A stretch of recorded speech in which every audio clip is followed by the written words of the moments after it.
বিমার ন্যায্য ক্ষতিপূরণের দাবিতে পথ অবরোধ। কৃষি ও কৃষক বাঁচাও কমিটির উদ্যোগে আলু চাষে বিমার ন্যায্য ক্ষতিপূরণের দাবিতে মেমারি ১ নম্বর ব্লকের শঙ্করপুর বাজারে মেমারি মন্তেশ্বর রোড অবরোধ করে বিক্ষোভ কর্মসূচি করা হয়। ১ ঘন্টার জন্য এই কর্মসূচিতে উপস্থিত ছিলেন পূর্ব বর্ধমান জেলা কৃষি ও কৃষক বাঁচাও কমিটির জেলা সভাপতি দোনা চৌধুরী, সাধারণ সম্পাদক অনিরুদ্ধ কুণ্ডু, মেমারি ১ নম্বর ব্লক কৃষি ও কৃষক বাঁচাও কমিটির সভাপতি উৎপল রায় সহ মেমারি ১ ও ২ নম্বর ব্লকের চাষিবৃন্দ। এখানে কোনো প্রশাসনিক ব্যক্তি না আসায় আগামী ১৫ জুন বর্ধমান কার্জন গেট চত্বরে অবস্থান বিক্ষোভ দেখাবেন ও জেলা শাসকের কাছে ডেপুটেশন দেবেন বলে জানান উৎপল রায় সহ নেতৃত্ব। তাতেও কাজ না হলে ২৯ সেপ্টেম্বর দিল্লিতে ধর্নায় বসার কর্মসূচি দেওয়া হবে বলে জানান।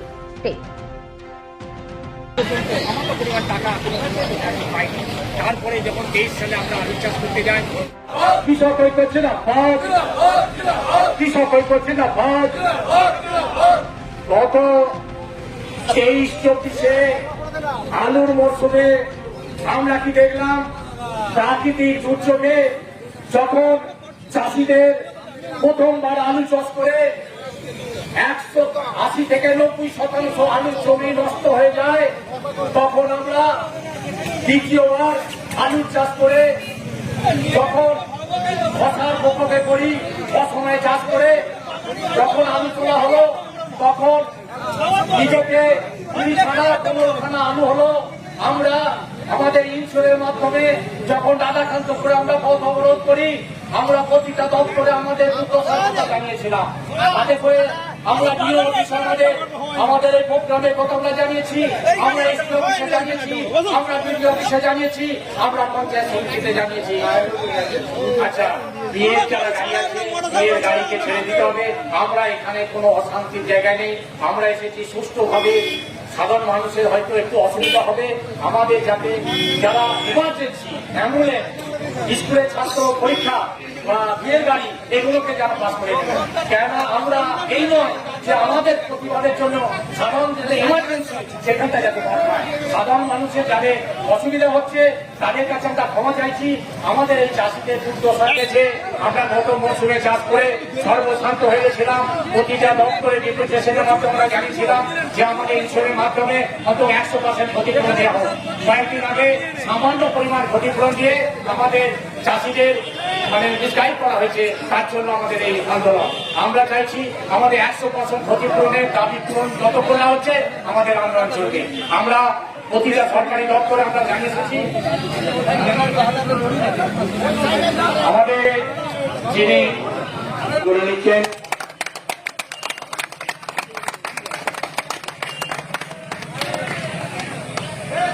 ধন্যবাদ।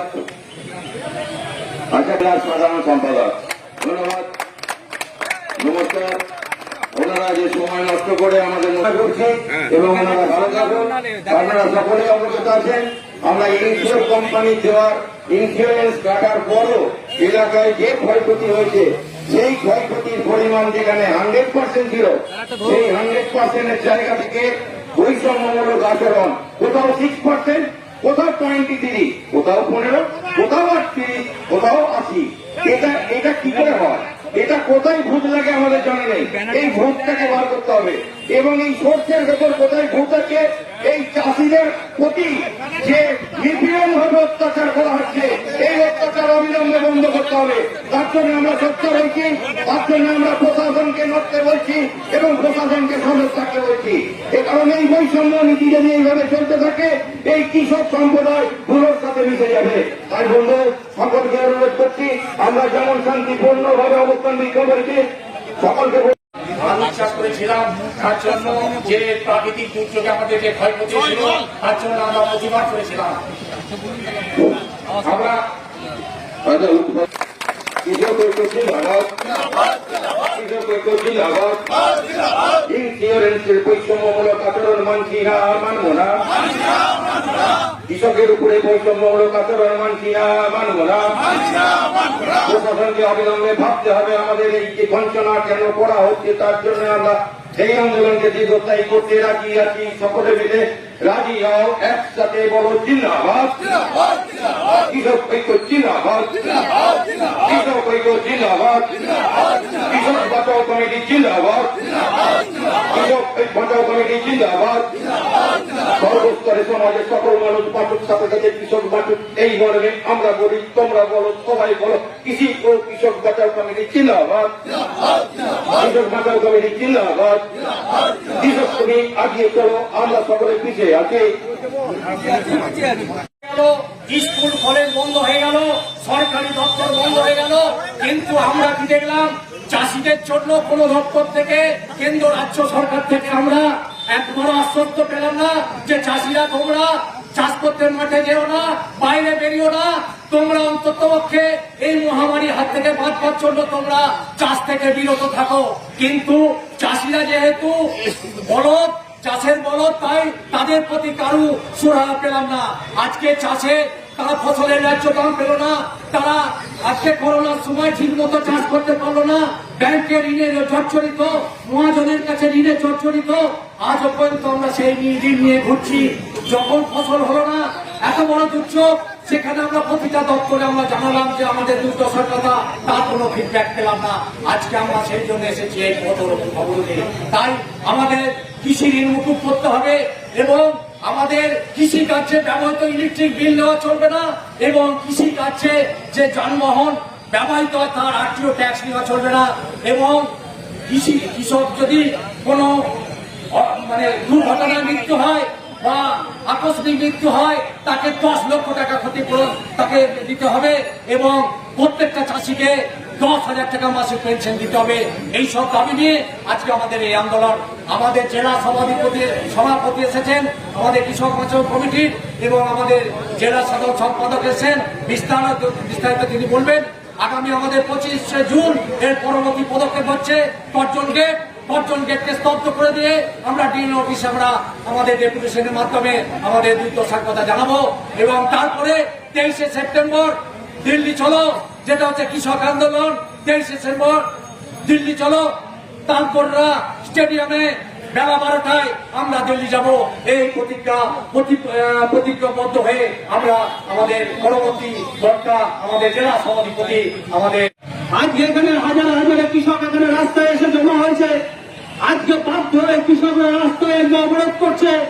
কারণ কি না, পেটের জ্বালা, আজকে সংসার চলছে না, আজকে ফসলের দাম নেই, ফসলের ক্ষতি হলে সেই ক্ষতিপূরণের টাকা নেই, ক্ষতিপূরণের টাকা নিয়ে চলছে দুর্নীতি, দলবাজি, খনন পোষণ, সমস্ত দিক থেকে আজকে কৃষক সর্বশান্ত। আজকে যখন কৃষকদের কি অবস্থা, আজকে ঋণ নিয়ে চাষ করলে সেই ঋণ পরিশোধ করতে পারছে না। আজকে সরকারি হিসাব বলছে বিগত 5 বছরে প্রায় 3.5 লক্ষ কৃষক আত্মহত্যার পথ বেছে নিয়েছে। তার কারণ কি? তার কারণ হচ্ছে একটাই, যে কৃষকরা ফসলের দাম পাচ্ছে না, তারা ঋণে জর্জরিত এবং বিভিন্নভাবে ক্ষতিগ্রস্ত হয়ে সেই ক্ষতিপূরণের টাকাও তারা পাচ্ছে না। তাই তারা আত্মহত্যার পথ বেছে নিতে বাধ্য হচ্ছে। আমাদের এই পূর্ব বর্ধমান জেলাতেই বিগত কয়েক বছরে বহু চাষি আত্মহত্যা করেছে, আপনারা জানেন। গত বছরেও বাংলা চাষি আত্মহত্যা করেছে, সে খবর আপনাদের কাছে আছে। তাই এখন আজকে কৃষকরা কেন রাস্তায় নেমেছে, আজকে কেন রাস্তায় প্রতিবাদ করছে, আজকে রাস্তায় কেন বসে পড়েছে? আজকে যখন বীমা কোম্পানি তারা একটা রিপোর্ট করলো, সেই রিপোর্ট কিভাবে করলো? সেই রিপোর্ট হচ্ছে কোন কৃষি দপ্তর থেকে কৃষক কর্তারা তারা কোনো মাঠে যায়নি, তারা স্যাটেলাইটের মাধ্যমে তারা সমস্ত ক্ষতিপূরণের পরিমাপ করেছে। তারপর বিভিন্ন পঞ্চায়েতে বসে, বিডিও অফিসে বসে সেই ক্ষতির পরিমাপ করেছে। কিভাবে? যেখানে যেমন দরকার সেই দরকার তো তারা পায়নি। উপরন্তু আমরা দেখেছি সমস্ত জায়গাতে, আমরা এর আগে আমরা কাল্লা মহকুমা দপ্তরে আমরা বিক্ষোভ দেখিয়েছিলাম, আলু চাষিরা, সেখানকার আলু চাষিরা বিক্ষোভ দেখিয়েছিল।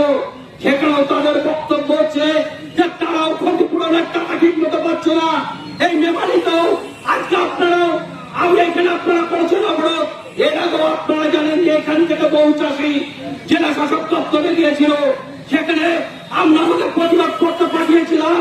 তারা বলেছিল যে বিমার টাকা ঠিক মতো পাবে, বিমার টাকা ঠিক মতো পাবে, কোন দুর্নীতি স্বজন পোষণ হবে না।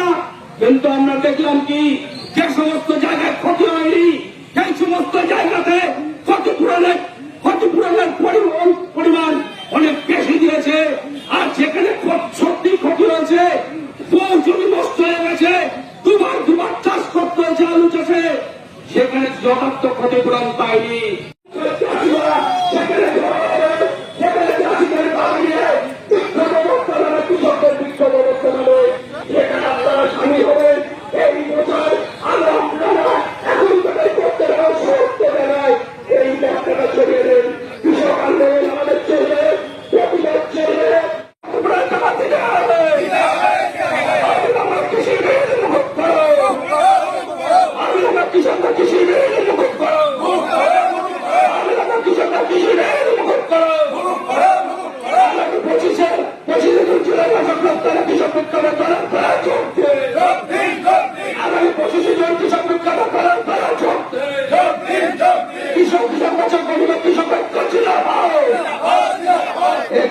আমি আমার ক্ষুদ্র বক্তব্য এখানে শেষ করলাম।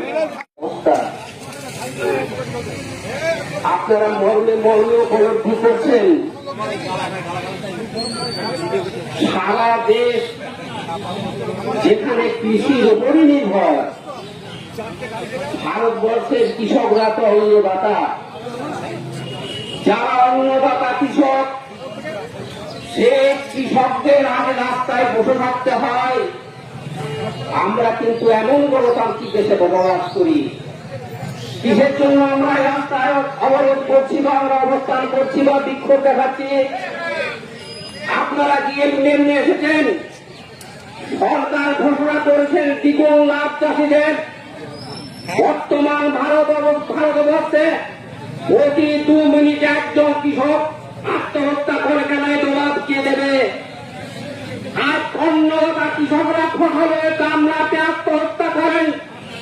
তখন আমাদের দেশের এসডিও বিডিও দিয়ে মহাশয়রা কি বলেন? একটা কথা বলেন, তাদের পারিবারিক গন্ডগোল আর হয় বলা অবৈধ সম্পর্ক ছিল। লজ্জা কিছু করে না জানেন? পেটের চাওয়া যন্ত্রণা, পরিবারের সন্তানদের পেতে পারে না, লেখাপড়ার সুযোগ নেই। তারপরে যখন ধার নিয়ে সবাই থেকে হোক, ব্যাংক থেকে হোক, কৃষিঋণ নিয়ে যেমন করে হোক চাষবাস করেন, সেই সময় অতিবৃষ্টি, অনাবৃষ্টি, খরা, নানান কারণে ফসল নষ্ট হয়।